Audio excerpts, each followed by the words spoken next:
What is up, you guys? Welcome to another Tuesday with Spencer here on FTM Transtastic. This week, we are discussing the good and bad of trans representation within the media and how it is affecting or problematic of the trans community. So, I am actually going to talk about a very popular film that has had a lot of controversy over the past couple of months with trans representation.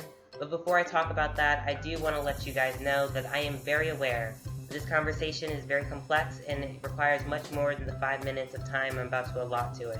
So, The Danish Girl is a movie about the life of a transgender woman who actually experienced the first sex reassignment surgery in Europe.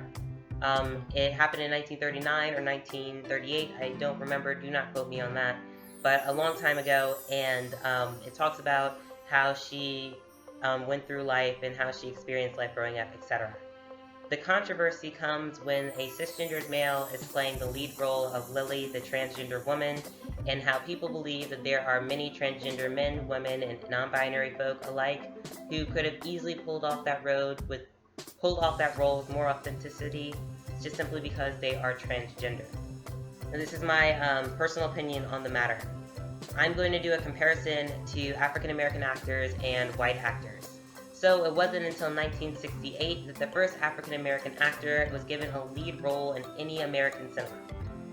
That wasn't to say just simply until 1968 there wasn't anybody who was worthy of a lead role. It simply had to do with discrimination and racism of the time.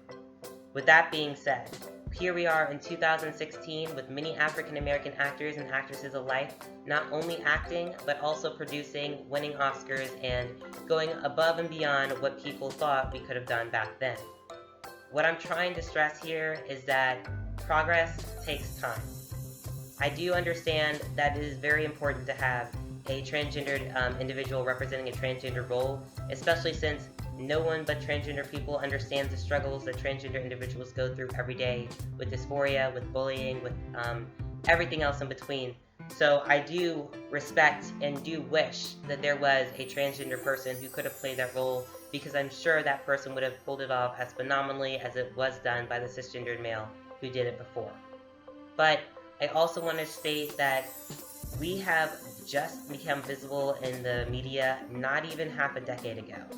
And here we are in 2016, and it's amazing, it's great, it's intoxicating to see, to hear, to look at the screen and see that you are being represented in the community, but we have a long way to go.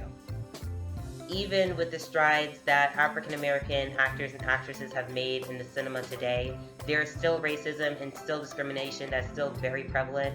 One of the easiest cases that I can bring to mind now, that even though right now it is 2016, they are casting a white man to play Michael Jackson in his biography, and they are casting a Cuban woman to play Maya Angelou in her biography, which to me and to many of you viewers out there seems insane and absurd, but racism still exists. What I'm trying to say is that this progress is going to be incredibly slow.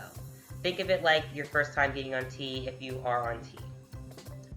When you get so excited, you work up to the point to where you finally get to see your endo, where you finally get that first injection or that first cream or whatever the application process was for you, and you inject it and you're no longer pre-T. But changes don't happen overnight. It takes a while. It takes a long time until people start to slowly change over pronouns because they now see you as how you always wanted to be seen. It takes a long time for you to look in the mirror and start seeing the facial structure changes, to start seeing the hair growth. And then all of a sudden you look back 8 months on T, 8 years on T, however long, and you realize that you have transformed into the person that you always saw yourself as. The same thing can be said about visibility. It is a long process. Even though Shane Ortega appeared as a very happy, very high-functioning, and very needed part and crucial part of the U.S. Army, still, transgender members are not able to be seen as openly trans people in the military.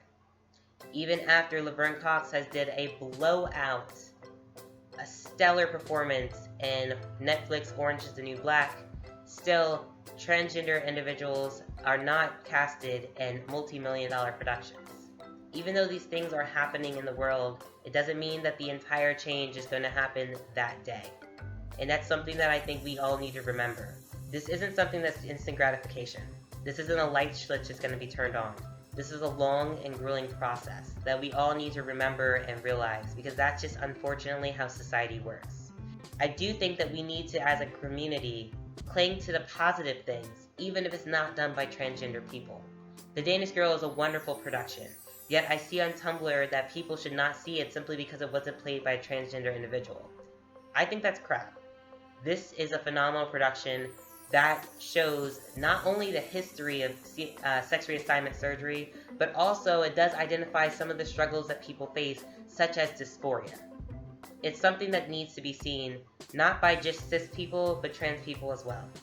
Because what we need in the transgender community are allies, not only trans people, not only other people part of the LGBTQIAA+ spectrum, but cisgendered straight people as well. I think that's something that we can always appreciate. I do want to say happy Purim to all of our Jewish followers. Purim, if you didn't know, starts tomorrow and ends on Thursday. Also, happy Easter to all of our Easter celebrators. Happy spring equinox to all of our non-religious people out there. And I hope you guys are having a phenomenal week. It is Tuesday. It is Spencer. Until next time.